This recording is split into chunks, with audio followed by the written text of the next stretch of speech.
ভারত থেকে দেশে পৌঁছালো আরো ২০ লাখ করোনা টিকা, ৩ কোটি ডোজের দ্বিতীয় চালান এটি।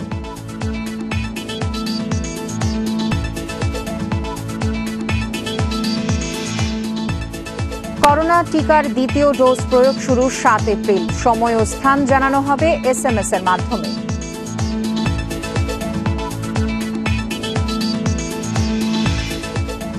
কুয়েতে সাজার পর এমপি পদ হারালেন পাপুল। এবার দুদকের মামলায় বিচারের অপেক্ষা।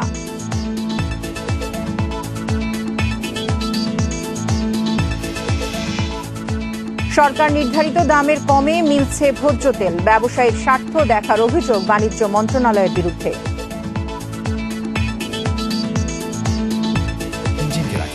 আমন্ত্রণ ইন্ডিপেন্ডেন্ট সংবাদে আপনাদের সাথে আছি আমি ফারহানা চিনা। এতক্ষণ শুনছিলেন শিরোনাম, এবার চলে যাচ্ছি পুরো খবরে। ভারতের সেরাম ইনস্টিটিউট থেকে দ্বিতীয় চালানের ২০ লাখ ডোজ করোনা টিকা দেশে পৌঁছেছে। সোমবার রাতে হযরত শাহজালাল আন্তর্জাতিক বিমানবন্দরে পৌঁছায় ৩ কোটি ডোজের দ্বিতীয় চালান। এই টিকা নিয়ে এসেছে বেক্সিমকো ফার্মাসিউটিক্যালস। এর আগে ১৫ ফেব্রুয়ারি রাজধানীর কুর্মিটোলা জেনারেল হাসপাতালে করোনার টিকা নেয়ার পর বেক্সিমকো ফার্মাসিউটিক্যালসের ব্যবস্থাপনা পরিচালক নাজমুল হাসান পাপন টিকার দ্বিতীয় চালান দেশে আসার কথা জানিয়েছিলেন। গত ২০ জানুয়ারি ভারতের সেরাম ইনস্টিটিউট উৎপাদিত অক্সফোর্ড অ্যাস্ট্রাজেনেকার ২০ লাখ ডোজ টিকা ভারত সরকার উপহার হিসেবে বাংলাদেশে পাঠায়। পরবর্তীতে কেনা টিকার ৫০ লাখের প্রথম চালান আসে ২৫ জানুয়ারি।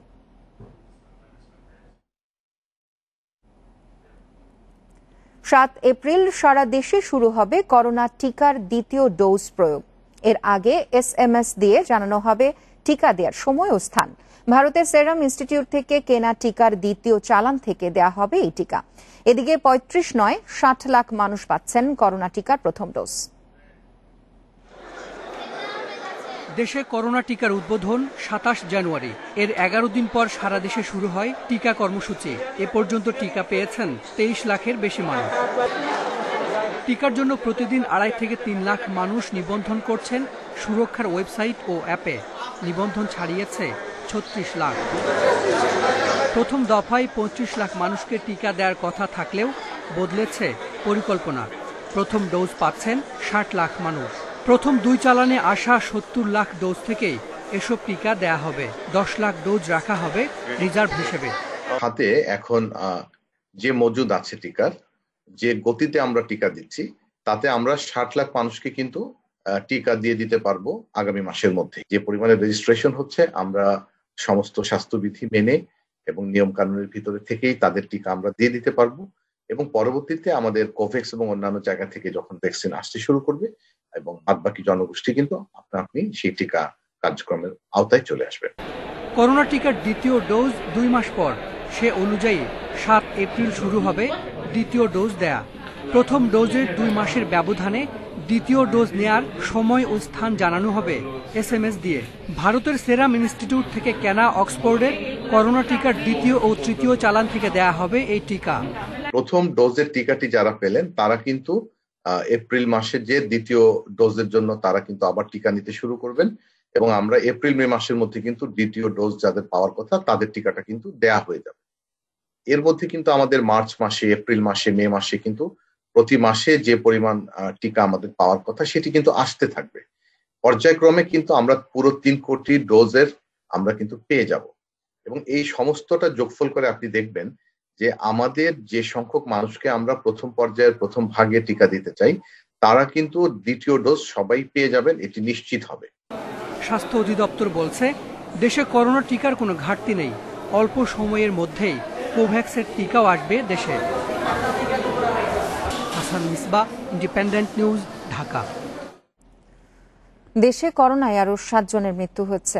এর মধ্যে পুরুষ ৪ এবং নারী ৩ জন।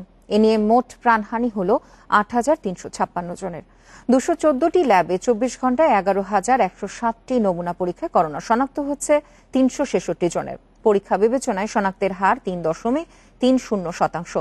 সোমবার স্বাস্থ্য অধিদপ্তরের বিজ্ঞপ্তিতে জানানো হয় দেশে মোট করোনা আক্রান্তের সংখ্যা দাঁড়ালো ৫,৪৩,৭১৭ জনে। সুস্থ হয়েছেন আরো ৬৯২ জন। এ নিয়ে মোট সুস্থ ৪,৯২,০৫৯ জন। এদিকে সোমবার সারা দেশে করোনা টিকা নিয়েছেন ২,২৫,২৮০ জন। এ পর্যন্ত টিকা নিলেন ২৩,০৮,১৫৭ জন।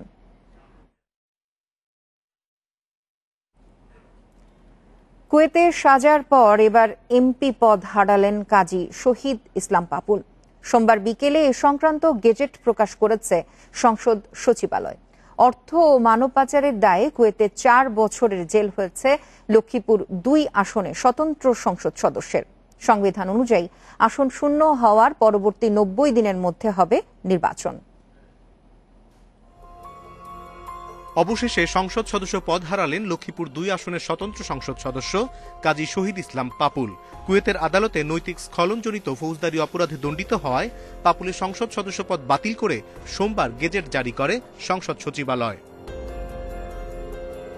28 জানুয়ারি পাপুলকে 4 বছরের সশ্রম কারাদণ্ড দেয় কুয়েতের আদালত। সেদিনই সংসদ সদস্য পদ শূন্য হয়েছে। দেশে কোনো সংসদ সদস্যের বিদেশে দণ্ডিত হওয়ার পর পদ হারানোর ঘটনা এটিই প্রথম। ফৌজদারি অপরাধে দোষী সাব্যস্ত ব্যক্তি এমপি থাকতে পারবেন না, উনি এমপি ইলেকশনও করতে পারবেন না, এমপি থাকতেও পারবেন না। এটি আমাদের সংবিধানের নির্দেশনা। সংবিধান প্রণয়নের ইচ্ছা হলো কোন লোক নির্বাচিত হবেন, তার ভাবমূর্তি উজ্জ্বলতা থাকবে, চরিত্র নৈতিকতা বিজ্ঞতার কোনো প্রশ্ন থাকবে না। পাপুল 2018 সালে লক্ষ্মীপুর 2 আসনে স্বতন্ত্র প্রার্থী হিসেবে সংসদ সদস্য নির্বাচিত হন। এমপি হওয়ার পর স্বতন্ত্র সংসদ সদস্যের কোটায় সংরক্ষিত আসনে স্ত্রী সেলিনা ইসলামও এমপি হন। পাপুল তার স্ত্রী শালিকা ও মেয়ের বিরুদ্ধে মামলা করেছে দুদক।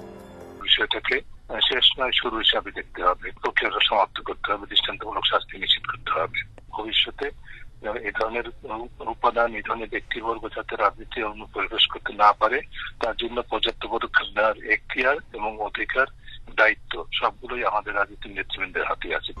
এর আগে পাচারের শিকার 5 বাংলাদেশের অভিযোগের ভিত্তিতে গত জুনে গ্রেপ্তার হন পাপুল। পরে তদন্ত করে পাপুল সহ 9 জনের বিরুদ্ধে অর্থ পাচার, মানব পাচার, ঘুষ লেনদেন ও রাষ্ট্রীয় নিরাপত্তা ভঙ্গের অভিযোগ আনে কুয়েতের পাবলিক প্রসিকিউশন। অনিমেষ কর, ইন্ডিপেন্ডেন্ট নিউজ, ঢাকা। ভোজ্য তেলের দাম নির্ধারণে ভোক্তা নয় ব্যবসায়ীদের স্বার্থ দেখা হয়েছে বলে অভিযোগ ক্রেতাদের। কেননা সরকার নির্ধারিত মূল্যের কম দামে মিলছে সয়াবিন তেল। তবে বাণিজ্য মন্ত্রীর দাবি, বিশ্ব বাজারের বাড়তি দামের কারণেই দেশে বিক্রির সর্বোচ্চ মূল্য বেঁধে দেওয়া হচ্ছে। ভোজ্য তেলের ঊর্ধ্বমুখী দামে লাগাম টানতে 1 সপ্তাহ আগে দাম ঠিক করে দেয় বাণিজ্য মন্ত্রণালয়। সেই অনুযায়ী খুচরা বাজারে খোলা সয়াবিন 115 টাকা লিটার আর বোতলজাত তেলের দাম ঠিক হয় 135 টাকা। এছাড়া 5 লিটারের বোতলজাত সয়াবিনের খুচরা বিক্রয় মূল্য 630 টাকা নির্ধারণ হয়। রাজধানীর খুচরা বাজারে মানভেদে বোতলজাত সয়াবিন বিক্রি হচ্ছে 120 থেকে 125 টাকা লিটারে, আর 5 লিটারের বোতল কেনা যাচ্ছে 590 থেকে 610 টাকায়, যা সরকারের বেঁধে দেয়া দামের চেয়ে কম। তাই দাম নির্ধারণ ব্যবসায়ীদের বাড়তি মুনাফা সুযোগ বলে ক্ষোভ জানিয়েছেন ক্রেতারা। সব কষ্ট তো সাধারণ পাবলিকের, আমাদের ভোক্তারা তাদেরই কষ্ট, সব ঝামেলা আমাদের পড়তে হইতেছে। এখন বাজার আসলে পরে টাকা নেই যায়। আমার কাছে তো মনে হয় সরকার ব্যবসায়ীদের স্বার্থটা বেশি দেখছে আর কি। তেলের দাম অবশ্যই ভোক্তাদের স্বার্থটা দেখা উচিত। 580 টাকা তেল কিনে আমরা 90 টাকা বেশি। বসুন্ধরা, পুষ্টি, চিপ, তারপরে রূপচাঁদা কিনে হলো 600 টাকা, বিক্রি করি 610 টাকা। তবে বাণিজ্যমন্ত্রী টিপু মুন্সি বলছেন, তেলের আন্তর্জাতিক বাজার দরের সঙ্গে সমন্বয় করেই দাম ঠিক করা হয়েছে। আমদানি মূল্য কমলে দাম আবারও মূল্যায়ন করা হবে। গত 6 মাসে $700 যেটা ছিল টনের, সেটা $1150। যার ফলে গ্লোবালি মার্কেটে দাম বেড়ে গেছে। 90% আমরা ইম্পোর্ট করি, যার জন্যই দামটা বেড়ে গেছে। তারপরে এই কষ্টের ভিত্তি করে আমরা মন্ত্রণালয়ে একটা দাম ফিক্স আপ করে দেওয়া হয়েছে যে এই দাম হওয়া উচিত, এই প্রাইসে। সেটা আমরা চেষ্টা করছি মেনটেন করার। দেশে বছরে সয়াবিন ও পাম মিলিয়ে ভোজ্য তেলের চাহিদা প্রায় 20 লাখ টন, যার প্রায় পুরোটাই আমদানি করে দেশের হাতে গোনা কয়েকটি প্রতিষ্ঠান। Shahid Ahmed, independent news, Dhaka. আজ বঙ্গবন্ধু উপাধির 52 বছর। 1969 সালের 23 ফেব্রুয়ারি লাখো জনতার সম্মেলনে শেখ মুজিবকে বঙ্গবন্ধু উপাধি দেওয়া হয়। কেন্দ্রীয় ছাত্র সংগ্রাম পরিষদ ঢাকা রেসকোর্স ময়দানে এক জনসভার আয়োজন করে। ওই জনসভায় শেখ মুজিবকে বঙ্গবন্ধু উপাধি ঘোষণা দিয়েছিলেন তোফায়েল আহমেদ। সভায় শেখ মুজিব ছাত্র সংগ্রাম পরিষদের 11 দফা দাবির পক্ষে পূর্ণ সমর্থন ব্যক্ত করেন বক্তারা। 1969 সালের 17 জানুয়ারি ঢাকা বিশ্ববিদ্যালয়ের কলা ভবন থেকে আন্দোলনের সূত্রপাত হয়। এই অভ্যুত্থানকালে আসাদ, মতিউর, মকবুল, রুস্তম এবং ক্যান্টনমেন্ট সার্জন জহুরুল হক ও রাজশাহী বিশ্ববিদ্যালয়ের প্রক্টর অধ্যাপক শামসুজ্জোহা মৃত্যুকে বরণ করেন। এই আত্মত্যাগের মধ্য দিয়ে বঙ্গবন্ধুকে কারামুক্ত করে বাঙালির জনতা।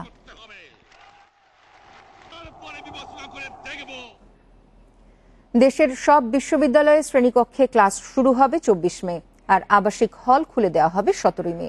ক্লাস শুরুর আগ পর্যন্ত কোনো পরীক্ষা অনুষ্ঠিত হবে না বলে জানিয়েছে শিক্ষামন্ত্রী দীপু মনি। করোনার কারণে 11 মাস ধরে বন্ধ সব পাবলিক বিশ্ববিদ্যালয়। অনলাইনে একাডেমিক কার্যক্রম পরিচালনা করা হলেও যুক্ত হতে পারেনি বেশিরভাগ শিক্ষার্থী। অনেক বিশ্ববিদ্যালয়ে পরীক্ষা নেওয়া হচ্ছে আবাসিক হল না খুলেই। তাই হল খুলে দেওয়ার দাবিতে আন্দোলন করছেন বেশ কয়েকটি পাবলিক বিশ্ববিদ্যালয়ের শিক্ষার্থীরা। যত তাড়াতাড়ি সম্ভব আমাদের হল খুলে দেওয়ার জন্য আমরা তাদের কাছে আবেদন করছি। এই অবস্থায় 24 মে দেশের সব বিশ্ববিদ্যালয়ে শ্রেণীকক্ষে ক্লাস শুরুর সিদ্ধান্ত নিয়েছে শিক্ষা মন্ত্রণালয়। তার 7 দিন আগে খুলে দেওয়া হবে আবাসিক হলগুলো।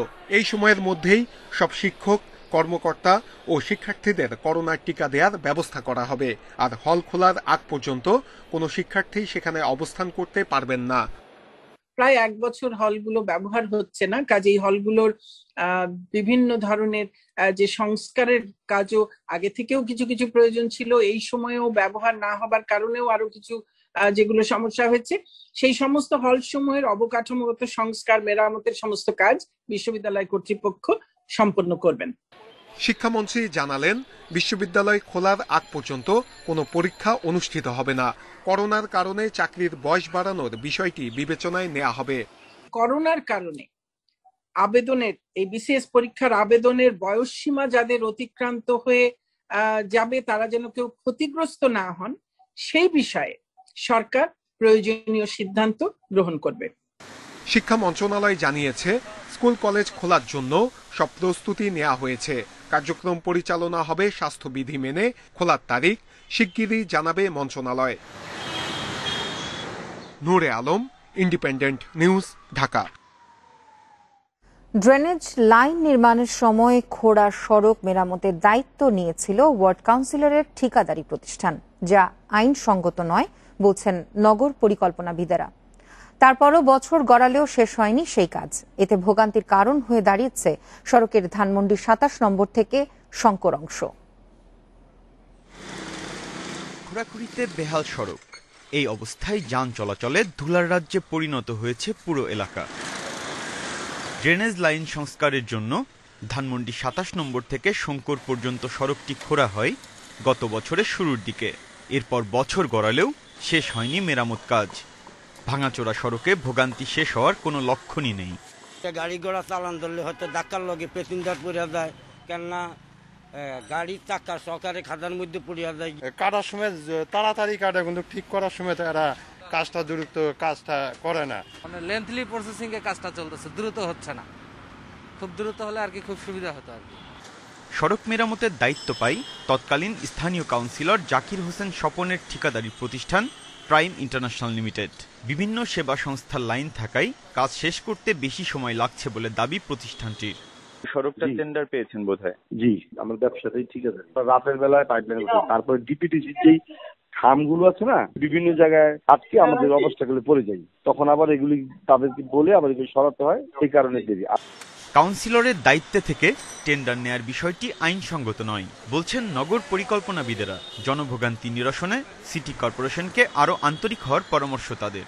কাউন্সিলরের যে দায়িত্বের যে জায়গা থেকে এই ধরনের কাজে একটা কনফ্লিক্ট অফ ইন্টারেস্টের বিষয় থাকে, তো এই ধরনের কনফ্লিক্ট অফ ইন্টারেস্ট আছে, এই ধরনের কোনো কোম্পানিকে দেওয়ার আগেও সিটি কর্পোরেশনের এক ধরনের সচেতনতা দরকার ছিল। আর পাশাপাশি যাকে দেওয়া হয়েছে সেই কোম্পানির কাছ থেকে কাজটা বুঝে নেওয়ার জন্য যে সিটি কর্পোরেশনের যে তদারকি দরকার, সেটাও কিন্তু আরো বাড়ানোর প্রয়োজন। এদিকে মার্চের মধ্যেই সড়কটির কাজ শেষ হবে বলে জানিয়েছে ঢাকা দক্ষিণ সিটি কর্পোরেশন। প্রকল্প বাস্তবায়নে একটু সময় লেগেছে আমাদের, বাট আমরা তাদেরকে আলটিমেটাম দিয়েছি আগামী মার্চের মধ্যে কাজ শেষ করার জন্য। একটা কাজ করার পরে একটি মেরামত করে ফেলি, রিপেয়ার করে ফেলি, 1 সপ্তাহ পর আমাদের আবার কাটতে হবে। দ্যাট ইজ ওয়াই সবগুলো কাজের সমন্বয় করে যেন জনগণ বারবার কষ্ট না পায়, অল্প সময় নিয়ে আমরা সবগুলো কাজ শেষ করতে চাচ্ছি। ভবিষ্যতে সড়কের কাজে নজরদারি বাড়াতে বিশেষ পরিকল্পনা নেওয়া হবে বলেও জানিয়েছে ঢাকা দক্ষিণ city corporation. Biprajit Chanda, independent news, Dhaka. চট্টগ্রামের শাহ আমানত আন্তর্জাতিক বিমানবন্দরে একটি উড়োজাহাজে তল্লাশি চালিয়ে প্রায় 17.5 কেজি স্বর্ণ আটক করেছে কাস্টমস গোয়েন্দা ও তদন্ত অধিদপ্তর। এসব স্বর্ণের দাম প্রায় 10 কোটি টাকা। এই ঘটনায় উড়োজাহাজের কর্মী ও যাত্রীদের চিহ্নিত করে জিজ্ঞাসাবাদের প্রস্তুতি চলছে বলে জানিয়েছে অধিদপ্তরের মহাপরিচালক। চলতি অর্থ বছরের 8 মাসে প্রায় 123 কেজি স্বর্ণ আটক হয়েছে বলেও জানান তিনি। সোমবার সকাল 10:30টার দিকে আবুধাবি থেকে আসা বাংলাদেশ বিমানের একটি ফ্লাইট শাহ আমানত আন্তর্জাতিক বিমানবন্দরে অবতরণ করে। যাত্রীরা নেমে যাওয়ার পর উড়োজাহাজে তল্লাশি চালায় শুল্ক গোয়েন্দা ও জাতীয় নিরাপত্তা সংস্থা NSI এর একটি যৌথ দল। এ সময় উড়োজাহাজের এসি প্যানেলে পরিত্যক্ত অবস্থায় 150 পিস স্বর্ণ পান তারা। দুটা সিটের ডান দিকে জানালার পাশে এসির নিচে একটা প্যানেলের দুইটা প্যানেলের ভিতরে এটা লুকানো ছিল। তো ওই প্যানেল দুটা একটু লুজ ছিল এবং একটু ফোলা ছিল। এটা দেখে আমাদের গোয়েন্দা অফিসাররা তারা আইডেন্টিফাই করে যেখানেই থাকতে পারে। এটা খুলে সেখান থেকে মোট 150 পিস স্বর্ণবার, যার ওজন প্রায় 17.5 কেজি, এটা জব্দ করা হয়। এর আনুমানিক বাজার মূল্য প্রায় 10 কোটি টাকা। এই ঘটনায় এখনো কাউকে আটক করা হয়নি, তবে জড়িতদের চিহ্নিত করতে প্রস্তুতি চলছে বলে জানান শুল্ক গোয়েন্দার মহাপরিচালক।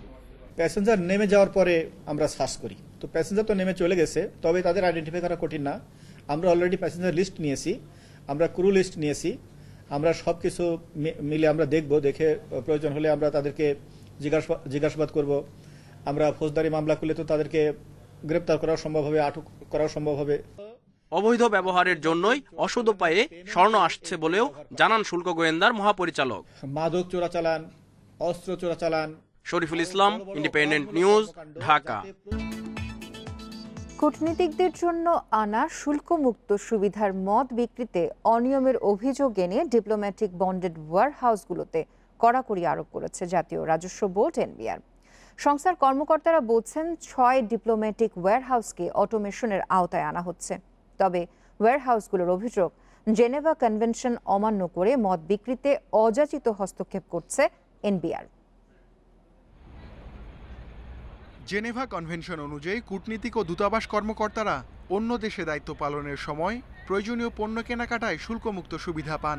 জাতিসংঘের বিভিন্ন সংস্থা সহ আন্তর্জাতিক অনেক সংস্থার প্রতিনিধিও এই সুবিধা পেয়ে থাকেন।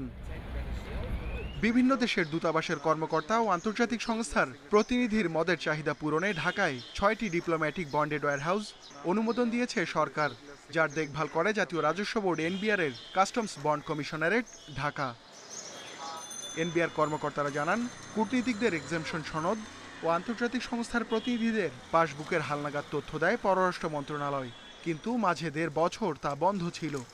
NBR এর 3 দফা চিঠির প্রেক্ষিতে এ মাসেই হালনাগাদ তথ্য দেয় মন্ত্রণালয়। NBR কর্মকর্তারা জানান, ওয়্যারহাউসগুলো থেকে নিয়ম অনুযায়ী প্রতিদিনের বিক্রির তথ্যও নেওয়া হচ্ছে। এদিকে কাস্টমস বন্ড কমিশনারেট জানিয়েছে, ওয়্যারহাউসগুলোকে অটোমেশনের আওতায় আনার চেষ্টা করা হচ্ছে। প্রিভিলেজড পারসনসদের কাছে বা যারা সুবিধা প্রাপ্ত আইনানুগভাবে তাদের কাছেই বিক্রি করলো কিনা সেই তথ্যগুলো একদম মাইক্রো লেভেলে, একদম ইন ডিটেলস তথ্যগুলো আমরা যাতে নিয়মিত পেতে পারি সেরকম একটি সফটওয়্যারের কাজও আগাচ্ছে। তবে অনিয়মের অভিযোগ অস্বীকার করেছেন ওয়্যারহাউস মালিকরা। ক্যামেরায় কথা না বললেও তারা জানান, কূটনীতিকরা সাধারণত নিজেরা আসেন না, অথরাইজেশন বা চিঠি লিখে প্রতিনিধি পাঠান, যার আলোকে মদ সরবরাহ করা হয়। কিন্তু কিছুদিন ধরে NBR কর্মকর্তারা এতে আপত্তি জানাচ্ছেন। আমি ভারতে দেখেছি যে যায় না কখনো, আমি তো এখানে তো আমি ডিপ্লোম্যাট ছিলাম না কখনো, আমি কাজে বলতে পারবো। ভারতে কিন্তু আমরা কখনো দোকানে যেতাম না, দোকানের পক্ষ থেকে আমাদেরকে সরবরাহ করা হতো, কাগজটা আমরা পাঠিয়ে দিতাম, সেটা রেজিস্টার করা জিনিসগুলো আমাদের বাসায় পৌঁছে। এদিকে প্রতিটি ওয়্যারহাউসে কাস্টমস হাউসের একজন কর্মকর্তা সার্বক্ষণিক দায়িত্ব পালন করেন। তারপরও কেন অনিয়মের অভিযোগ তা নিয়ে প্রশ্ন উঠেছে। কখনো কখনো সেই অফিসারের ক্যাপাবিলিটির অভাব থাকে, তার প্রফেশনাল নলেজের অভাব থাকে, কখনো কখনো তিনি কন্নাইভ করেন, কখনো কখনো তিনি অসহায়ের মতো থাকেন, ফলে তাকে দিয়ে আর তো অনেক সময় অনেক কাজ করানো হয়। চলতি অর্থ বছরে 5 ওয়্যারহাউসকে প্রায় $55 লাখ মদ, কসমেটিক্স সহ বিভিন্ন পণ্য আমদানির অনুমতি দেয় NBR। আমদানি হয়েছে $44 লাখ। তবে মার্কিন ও সমমনা দূতাবাসের কর্মকর্তারা এসব ওয়্যারহাউস থেকে মদ নেন না, কেনেন মার্কিন দূতাবাসের নিজস্ব ওয়্যারহাউস থেকে। এই ওয়্যারহাউসে যাওয়ার এখতিয়ার নেই NBR এর। Ruhul Amin, independent news, Dhaka. মৌলভীবাজারে বেড়েই চলেছে রেল দুর্ঘটনা। গত 4 মাসেই আখাউড়া সিলেট রেলপথে ট্রেন লাইনচ্যুতির ঘটনা ঘটেছে 6 বার। ফলে এই রুটে রেল ভ্রমণে নিরুৎসাহিত হচ্ছেন যাত্রীরা। দুর্ঘটনার জন্য জোড়াতালি দেয়া পুরনো রেলপথ ও সেতুকে দায়ী করছেন স্থানীয়রা। আখাউড়া সিলেট রেলপথের দৈর্ঘ্য 177 কিলোমিটার। এর মধ্যে মৌলভীবাজার অংশের শ্রীমঙ্গল ও কুলাউড়া, হবিগঞ্জের শাহাজি বাজার এবং সিলেটের বিয়ানীবাজার অংশে প্রায়ই ঘটছে ট্রেন লাইনচ্যুত হওয়ার ঘটনা। এসব এলাকায় গত বছরের নভেম্বর ও ডিসেম্বরে 4 বার এবং চলতি মাসে 2 বার ট্রেন লাইনচ্যুত হয়। জোড়াতালি দিয়ে চালু রাখা রেল লাইন এবং পুরনো সেতুর কারণে এসব দুর্ঘটনা ঘটছে বলে অভিযোগ স্থানীয়দের। ব্রিটিশ জেলা করে গেছিল বাস দিয়া কোনো রকম তারা চালা এখন এটার কোনো খেয়াল নাই, বোঝা যায়। কয়েকদিন পর পর গাড়ি পড়ে, তারপর কিছু সংস্কারমূলক কাজ করা হয়, তারপর আবার যে সেই হয়ে যায়। বারবার ট্রেন লাইনচ্যুত হওয়ার প্রভাব পড়ছে সেবায়। নির্ধারিত সময় থেকে 8 ঘন্টা বিলম্ব, 4 ঘন্টা বিলম্ব হয়। যাত্রীরা টিকিট ফেরত নেওয়ার জন্য আমার এখানে আসে, তো আমি আবার সেটা ফেরত দেওয়ার জন্য আমার ঊর্ধ্বতন কর্মকর্তা বলতে হয়, সেখান থেকে আমাকে অনুমতি আনতে হয়। এই যে আমি একটা বিড়ম্বনার মধ্যে পড়ি এবং যাত্রীরাও তো একটা বিড়ম্বনার মধ্যে পড়ে। এই রুটে ছোট বড় মিলিয়ে সেতু 270টি, এর মধ্যে মৌলভীবাজার অংশেই রয়েছে 107টি। জোড়াতালি দিয়ে সচল রাখা অনেক সেতুরই বয়স পেরিয়েছে 100 বছর। দুর্ঘটনা রোধে মৌলভীবাজার অংশের ঝুঁকিপূর্ণ 20টি সেতু মেরামতের উদ্যোগের কথা জানান এই রেল কর্মকর্তা। দীর্ঘদিনের পুরাতন ট্র্যাক, আরেকটা হলো এটা পাহাড়ি এলাকায়, একদিকে উপরে নাম ড্রাস্টিক কিছু অ্যাকশন নিয়েছি, চেঞ্জ হয়ে যাবে। আমাদের বেশ কিছু টেন্ডার হয়ে গেছে, 6 মাসের মধ্যে এটা ভালো ডেভেলপমেন্ট আমার রেলওয়ে ট্র্যাকেরটা দেখা যাবে। আখাউড়া সিলেট রুটে প্রতিদিন 6টি আন্তনগর ও 2টি লোকাল ট্রেন চলাচল করে। এসব ট্রেনে যাতায়াত করেন সিলেটের 4 জেলা সহ বিভিন্ন অঞ্চলের মানুষ। Independent news desk. জমির বিপরীতে ঋণ নিয়ে তা বারবার হাত বদল করে টাকা আত্মসাৎ করেছে পিকে হালদার চক্র। রাজধানীর গ্রিন রোডে প্রায় 3.5 বিঘা জমি ব্যবহার করে আত্মসাৎ করা হয়েছে 263 কোটি টাকা। দুদক বলছে এভাবেই সম্পদের হাত বদল করে পিকে হালদার চক্র 15,000 কোটি টাকা আত্মসাৎ করেছে।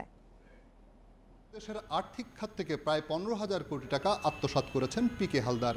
কিভাবে তিনি এই টাকা কেনাবেচার মাধ্যমে আত্মসাৎ করেছেন তারই একটি নমুনা আমরা আজ এই প্রতিবেদনে তুলে ধরব।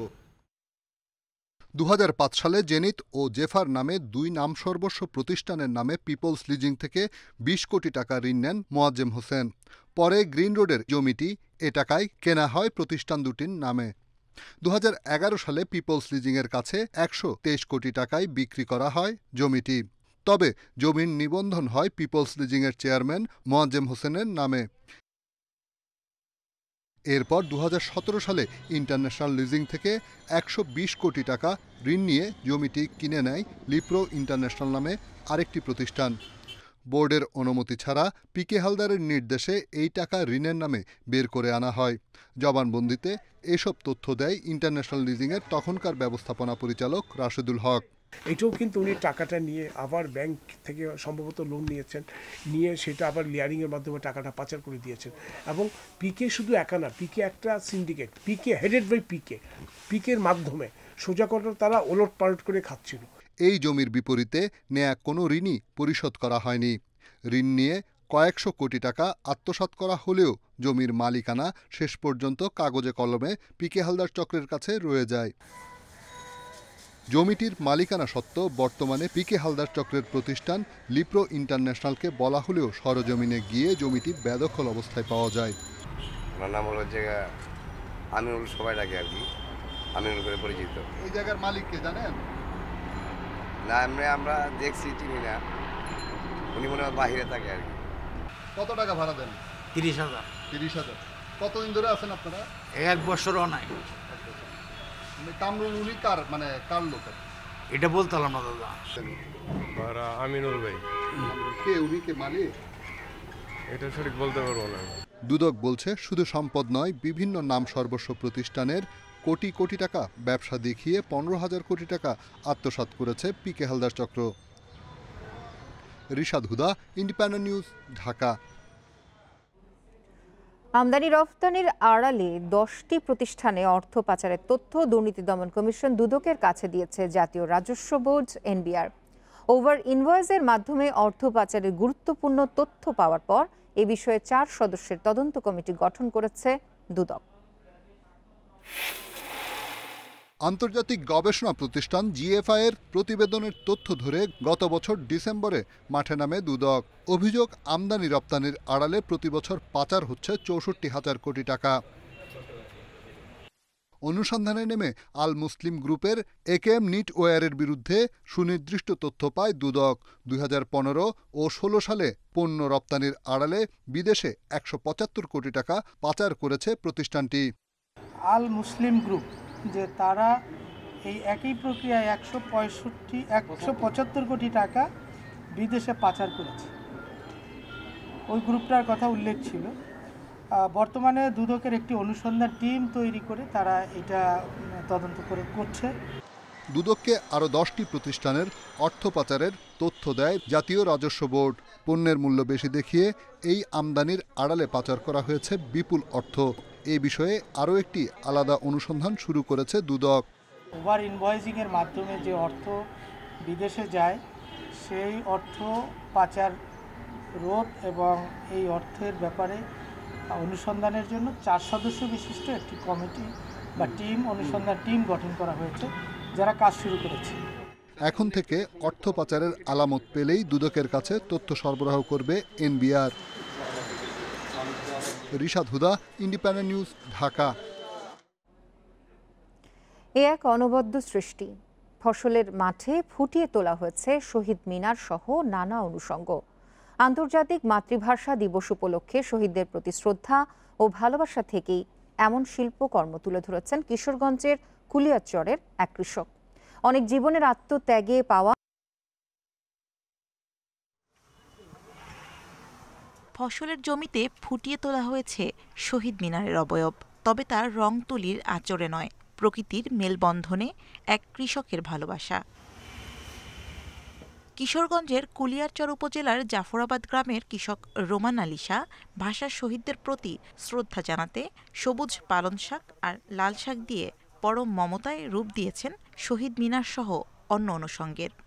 21শে ফেব্রুয়ারি এটা কি, এই তাৎপর্যতা তুলে ধরার জন্য আমার এই ক্ষুদ্র প্রয়াস। আমার কৃষি প্রযুক্তিতে লাল শাক এবং পালং শাক দিয়ে এই নতুন প্রজন্মকে 21শে ফেব্রুয়ারির কেন আসলো, কিভাবে হইল, এই জিনিসটা নতুন প্রজন্মকে জানানোর জন্য আমার এই ক্ষুদ্র প্রয়াসটা আমি এখানে করছি।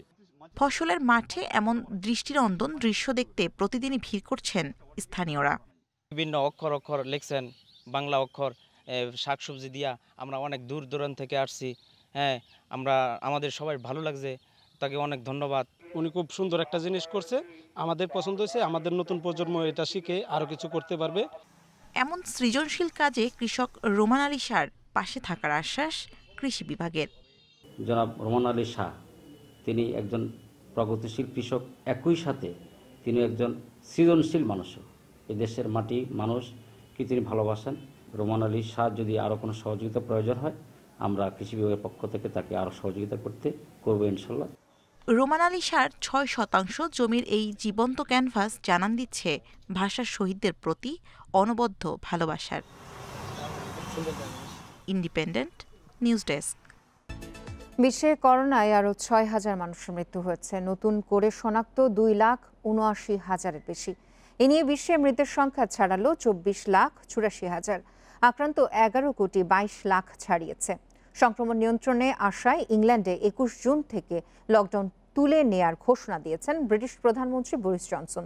তবে তার জন্য মানতে হবে কড়া বিধিনিষেধ। 8 মার্চ থেকে 4 ধাপে তুলে নেওয়া হচ্ছে এই লকডাউন। এদিকে গত বছর নভেম্বরের তুলনায় ভারতে বেড়েছে সংক্রমণের হার।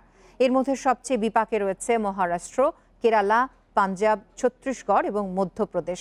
দেশটিতে করোনার প্রায় 250 ধরন ছড়িয়ে পড়ায় আক্রান্ত বাড়ছে বলে জানিয়েছে চিকিৎসকেরা। ডেমোক্রেটিক রিপাবলিক অব কঙ্গোতে দুর্বৃত্তের হামলায় দেশটির ইতালির রাষ্ট্রদূত লুকা আত্তানিসিও সহ 3 জন নিহত হয়েছে। ইতালির পররাষ্ট্র মন্ত্রণালয়ের বিবৃতিতে এ তথ্য নিশ্চিত করা হচ্ছে। স্থানীয় সময় সোমবার সকাল 10:15টার দিকে কানিয়ামাহারো শহরের কাছে অপহরণের উদ্দেশ্যে বহরটিতে হামলা চালায় দুর্বৃত্তরা। এতে নিহত হন ইতালির রাষ্ট্রদূত, তার দেহরক্ষী ও জাতিসংঘ খাদ্য কর্মসূচির একজন গাড়ি চালক। তাৎক্ষণিকভাবে হামলায় কারা জড়িত তা জানা যায়নি। এখনও দায় স্বীকার করেনি কেউ। 2017 সাল থেকে কঙ্গোর কিনশাসাতে মিশন প্রধান হিসেবে দায়িত্ব পালনের 2 বছর পর 2019 সালে ইতালির রাষ্ট্রদূত হন 43 বছরের আত্তানসিও। ওয়ানডে ও টি-20 সিরিজ খেলতে কাল নিউজিল্যান্ডে যাচ্ছে বাংলাদেশ দল। করোনাকালে প্রথম বিদেশ সফরে ক্রিকেটার স্টাফ মিলিয়ে বহর 35 সদস্যের।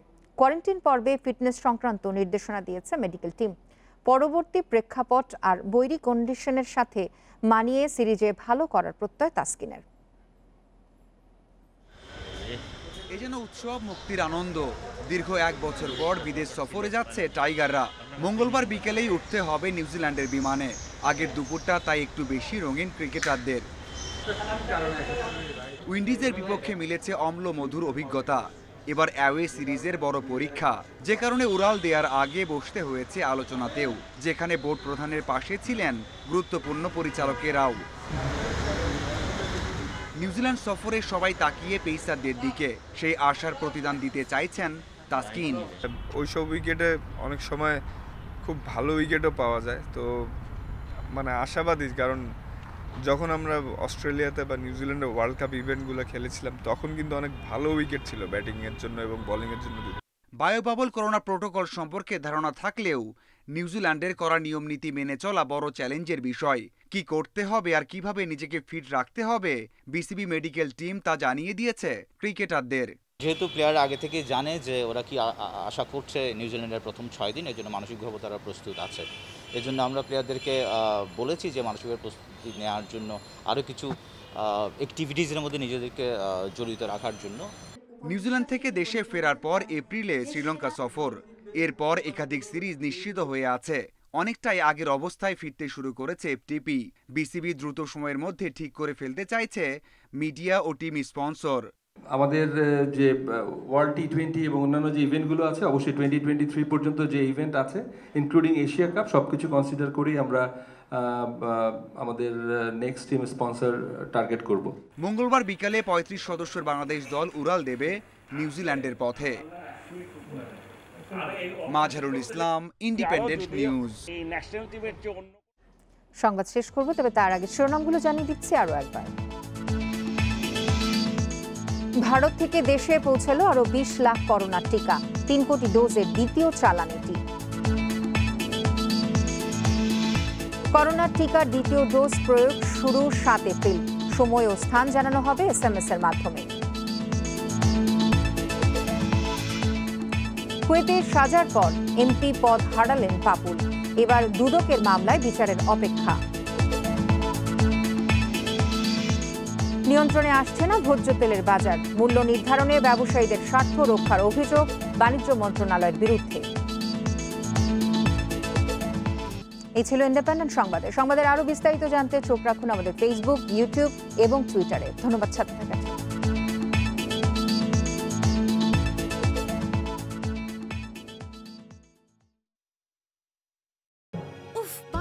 যত চুল পড়া, বিউটি মিটার হচ্ছে কম।